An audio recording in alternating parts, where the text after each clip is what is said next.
Hi friends, ఎంసెట్లో chemistry సబ్జెక్ట్లో చాలా మంది ఆర్గానిక్ కెమిస్ట్రీకి భయపడుతూ ఉంటారు. చాలా మంది ఆ లెసన్ స్కిప్ చేస్తూ ఉంటారు. కానీ ఆ లెసన్ నుంచి చాలా డైరెక్ట్ క్వశ్చన్స్ ఇస్తూ ఉంటారు. అందులో ఆ లెసన్లో మీకు కేవలం నేర్చుకోవాల్సిన కొన్ని ప్రాసెసెస్ ఉంటాయి. ఆ ప్రాసెసెస్, ఆ రియాక్షన్స్ జస్ట్ ఆ ఏ క్యాటలిస్ట్ యూజ్ చేస్తారు ఇది జస్ట్ తెలుసుకుంటే మీకు సరిపోద్ది. ఫర్ ఎగ్జాంపుల్ ఇప్పుడు మనం ఒక 5 ప్రాసెస్ చూద్దాం. మనం ఇట్లా పార్ట్ వైజ్ వీడియోస్ అప్లోడ్ చేస్తూ ఉంటాం. ఇది ఫస్ట్ పార్ట్. ఫస్ట్ ప్రాసెస్ వచ్చేసి ఆస్ట్రాల్స్ ప్రాసెస్. ఇందులో క్యాటలిస్ట్ ప్లాటినం యూజ్ చేస్తారు. సెకండ్ ప్రాసెస్ వచ్చేసి హ్యాబస్ ప్రాసెస్. ఇందులో వచ్చేసి catalyst iron. And third process Deacon's process. ఇందులో వచ్చేసి copper chloride. And next fourth process cracking of hydrocarbons. ఇందులో వచ్చేసి catalyst zeolites are use as catalysts. And fifth process Bessemer's process. ఇందులో వచ్చేసి మనకు SiO2 యూజ్ చేస్తారు యాజ్ ఎ క్యాటలిస్ట్.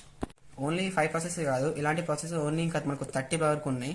అవన్నీ మనం షార్ట్ వైజ్ అప్లోడ్ చేస్తాం. ఇది జస్ట్ ఒక పార్ట్ 1. ఇలాంటి ఒక పార్ట్ 5 దాకా 5 షార్ట్స్ అప్లోడ్ చేస్తాం.